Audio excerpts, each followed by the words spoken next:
Assalamualaikum warahmatullahi wabarakatuh. Perkenalkan, nama saya Anissa Ardianiska, mahasiswi Program Studi Pendidikan Guru Sekolah Dasar kelas 3B angkatan 2020 dari Universitas Riau. Tujuan saya membuat video ini adalah untuk memenuhi ujian tengah semester mata kuliah telaah kurikulum sekolah dasar dengan dosen pengampu Ibu Dr. Jessie Alexander Alim, MPD, dan Ibu Intan Kartika Sari, SPD, MPD. Baiklah, di sini saya akan membahas materi tentang perkembangan kurikulum di Indonesia. Namun, sebelum itu, apa itu kurikulum? Nah, kurikulum merupakan seperangkat rencana dan pengaturan mengenai tujuan, isi, dan bahan pelajaran, serta cara yang digunakan sebagai pedoman penyelenggaraan kegiatan pembelajaran untuk mencapai tujuan pendidikan tertentu. Pengertian ini tercantum di dalam Undang-Undang Nomor 20 Tahun 2003 tentang Sistem Pendidikan Nasional Pasal 1 Butir 19. Sejak zaman Belanda, pelaksanaan pendidikan dan persekolahan di Indonesia mempunyai ciri khas, yakni kental dengan misi penjajahan, yang mana salah satu misi penjajahan itu bertujuan untuk menciptakan sumber daya manusia yang dapat membantu misi penjajahan Belanda. Pada tahun 1848, berdirilah sekolah-sekolah bagi bangsa Belanda dan juga pribumi. Namun, bagi pribumi, sekolah itu hanya untuk kalangan ningrat saja. Kemudian pada tahun 1858, beberapa bupati menginisiasi pendirian sekolah kabupaten yang hanya mendidik untuk calon pegawai. Pada tahun yang sama, lahirlah Sekolah Bumi Putra yang memiliki ketentuan bagi anak pribumi hanya terdiri dari 3 kelas. Rakyat hanya diberikan pelajaran membaca, menulis, dan berhitung seperlunya. Kemudian, sekolah kelas 1 untuk anak pegawai pemerintah Hindia Belanda, lama pendidikannya mulanya yaitu 4 tahun, kemudian 5 tahun, dan akhirnya 7 tahun. Tujuannya yaitu untuk mendidik pegawai-pegawai rendahan untuk keperluan kantor-kantor pemerintah dan kantor dagang. Bahasa pengantar pada saat itu adalah bahasa Melayu dan bahasa Belanda. Pada tahun 1920, cita-cita baru lahir untuk perubahan radikal dalam pendidikan dan pengajaran di Indonesia.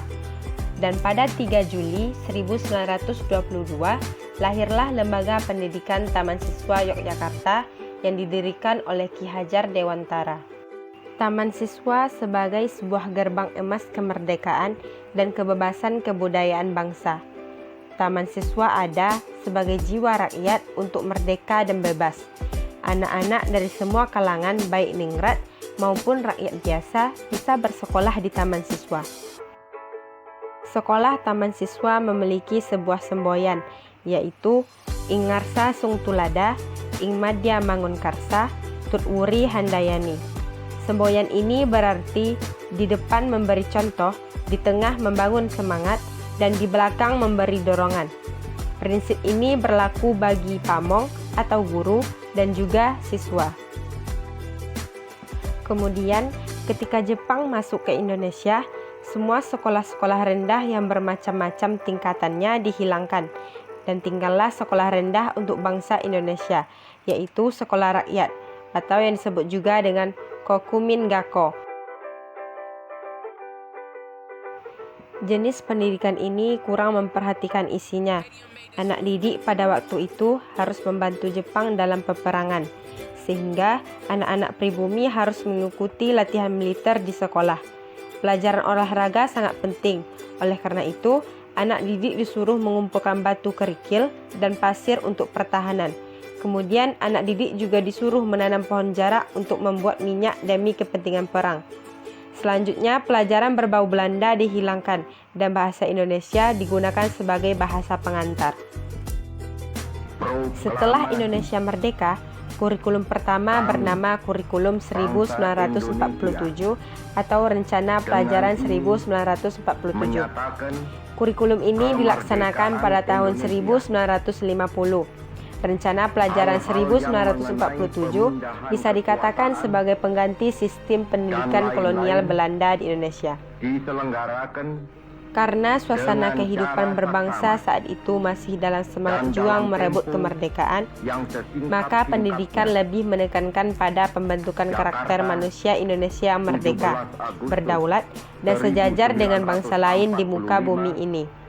Orientasi rencana pembelajaran 1947 tidak menekankan pada pendidikan pikiran, yang diutamakan adalah pendidikan watak, kesadaran bernegara dan bermasyarakat. Materi pelajaran dihubungkan dengan kejadian sehari-hari, perhatian terhadap kesenian, dan pendidikan jasmani. Berikutnya yaitu kurikulum 1952 atau Rencana Pelajaran Terurai 1952. Kurikulum ini lebih merinci setiap mata pelajaran. Kurikulum ini sudah mengarah pada suatu sistem pendidikan nasional.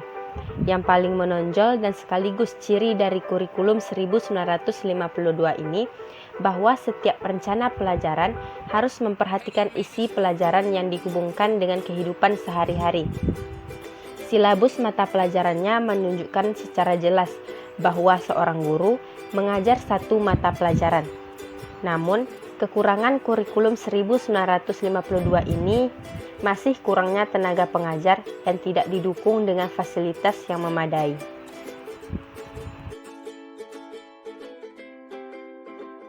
Kurikulum 1964 atau Rencana Pendidikan 1964. Pokok-pokok pikiran yang menjadi ciri khas dari kurikulum 1964 ini adalah bahwa pemerintah mempunyai keinginan agar rakyat mendapat pengetahuan akademik untuk pembekalan pada jenjang SD. Sehingga pembelajaran dipusatkan pada program Pancawardhana, yang mana program Pancawardhana itu memfokuskan pada pengembangan moral, kecerdasan emosional atau artistik, kepribadian atau keterampilan, dan jasmani.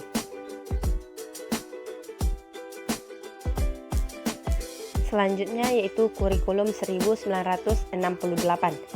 Kurikulum 1968 bertujuan bahwa pendidikan ditekankan pada upaya untuk membentuk manusia Pancasila sejati, kuat, dan sehat jasmani, mempertinggi kecerdasan dan keterampilan jasmani, moral, budi pekerti, dan keyakinan beragama. Kurikulum 1968 merupakan perwujudan dari perubahan orientasi pada pelaksanaan Undang-Undang Dasar 1945 secara murni dan konsekuen. Kurikulum 1968 menekankan pendekatan organisasi materi pelajaran seperti kelompok pembinaan Pancasila, pengetahuan dasar, dan kecakapan khusus.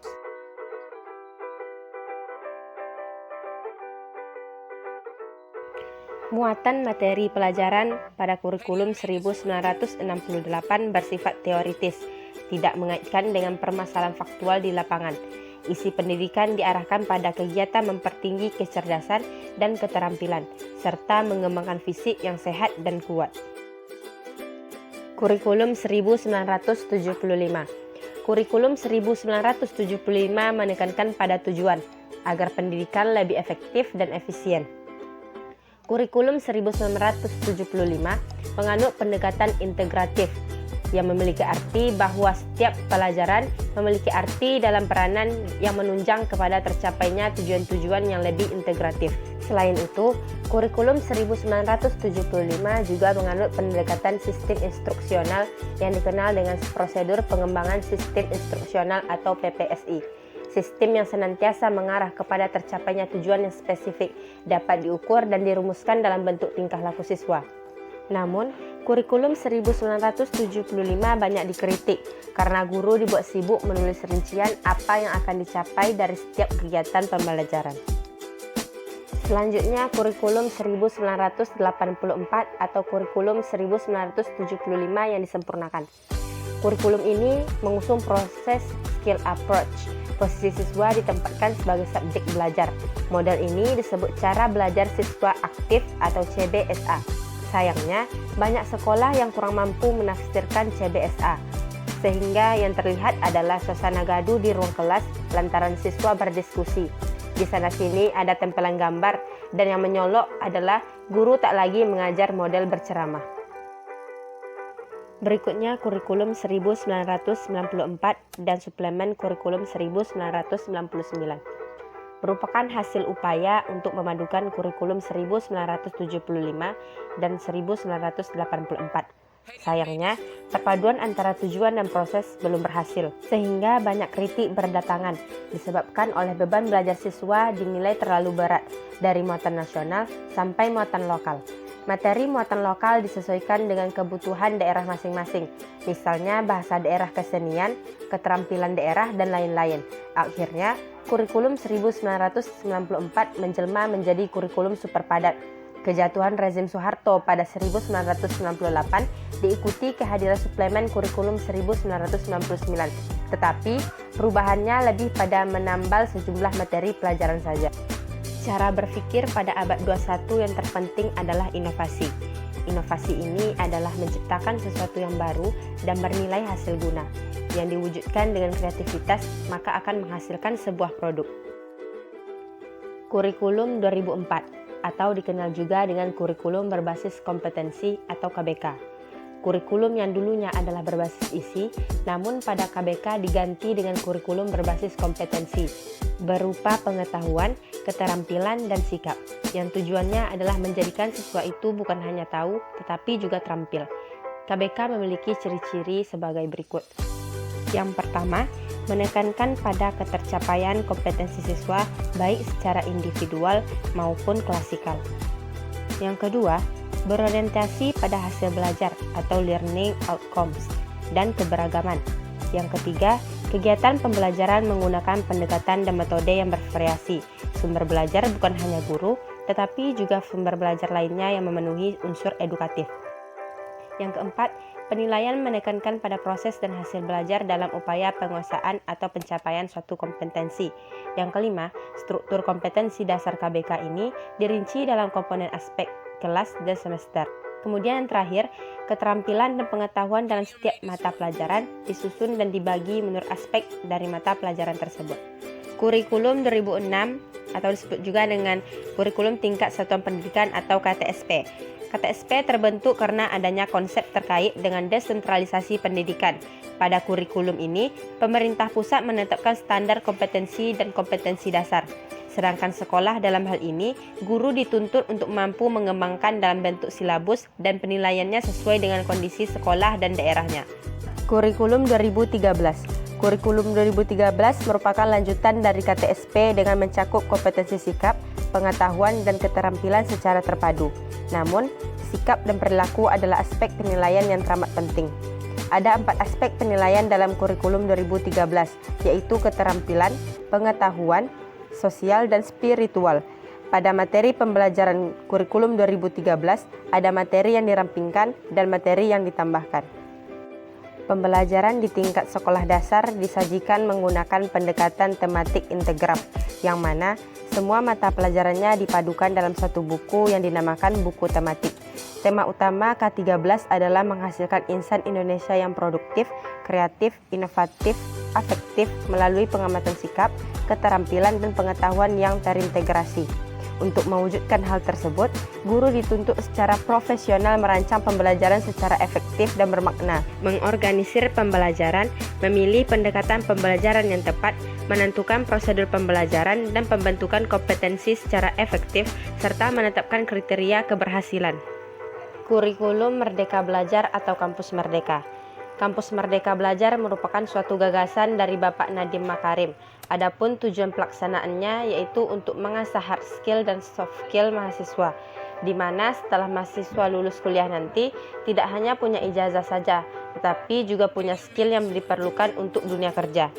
Ada 8 program yang termasuk ke dalam kurikulum Kampus Merdeka Belajar, yaitu yang pertama pertukaran pelajar, magang atau praktik kerja, asistensi mengajar di satuan pendidikan, riset atau penelitian, proyek kemanusiaan, kegiatan wirausaha, studi atau proyek independen, dan yang terakhir itu membangun desa atau kuliah kerja nyata. Kurikulum Kampus Merdeka Belajar banyak mendapat pro dan kontra karena tidak semudah itu untuk menerapkannya di kampus. Adapun pokok-pokok kebijakan dari Kampus Merdeka Belajar yaitu pembukaan program studi baru. Arahan kebijakan baru terkait kondisi tersebut adalah PTN dan PTS diberi otonomi untuk membuka prodi baru jika yang pertama, perguruan tinggi tersebut memiliki akreditasi A dan B. Prodi dapat diajukan jika ada kerjasama dengan mitra perusahaan, organisasi nirbala, institusi multilateral, atau universitas top 100 ranking QS. Kemudian, program baru tersebut bukan di bidang kesehatan dan pendidikan. Yang kedua yaitu sistem akreditasi perguruan tinggi. Bersifat otomatis untuk seluruh peringkat dan bersifat sukarela bagi perguruan tinggi dan prodi yang sudah siap naik peringkat akreditasi. Yang ketiga, perguruan tinggi negeri badan hukum mempermudah perubahan dari PTN Badan Layanan Umum atau BLU menjadi PTN Badan Hukum. Yang keempat, hak belajar 3 semester di luar program studi. Kebijakan Kampus Merdeka adalah mengubah definisi SKS yang tidak lagi diartikan sebagai jam belajar, tetapi sebagai jam kegiatan. Yang terakhir yaitu kurikulum pembelajaran daring. Istilah pembelajaran daring muncul sebagai salah satu bentuk pola pembelajaran di era teknologi informasi seperti saat sekarang ini. Ditambah lagi kondisi masa pandemi COVID-19 saat ini memungkinkan untuk pembelajaran daring bagi peserta didik. Daring merupakan singkatan dari dalam jaringan sebagai pengganti kata online yang berkaitan dengan teknologi internet. Segala bentuk materi pelajaran didistribusikan secara online. Sistem pembelajaran melalui daring ini dibantu dengan beberapa aplikasi seperti WhatsApp, Google Classroom, Zoom, dan media aplikasi pendidikan lainnya. Kelebihan pembelajaran daring. Yang pertama, tempat dan waktu lebih fleksibel. Kemudian, dapat diakses dengan mudah. Pembelajaran terasa lebih mudah karena cukup melalui laptop atau komputer yang terhubung ke internet. Setelah itu, menambah wawasan siswa. Wawasan siswa semakin bertambah dengan banyaknya sumber belajar yang tersedia di dalam internet. Berikutnya, melatih kemandirian siswa, dan siswa dilatih untuk menguasai teknologi informasi yang terus berkembang. Adapun kekurangan dari pembelajaran daring adalah tidak semua siswa memiliki dan mampu mengakses peralatan yang dibutuhkan untuk pembelajaran online. Bagi mereka yang tinggal di lokasi yang infrastruktur komunikasinya masih kurang baik, tentu akan kesulitan untuk mengakses internet. Pembelajaran lebih banyak bersifat teoritis dan minim praktik. Terlalu banyak distraksi yang bisa mengganggu konsentrasi siswa saat belajar. Sulit untuk mengontrol mana siswa yang serius mengikuti pelajaran dan mana yang tidak. Mungkin hanya sekian materi yang dapat saya sampaikan. Thanks for watching. Assalamualaikum warahmatullahi wabarakatuh.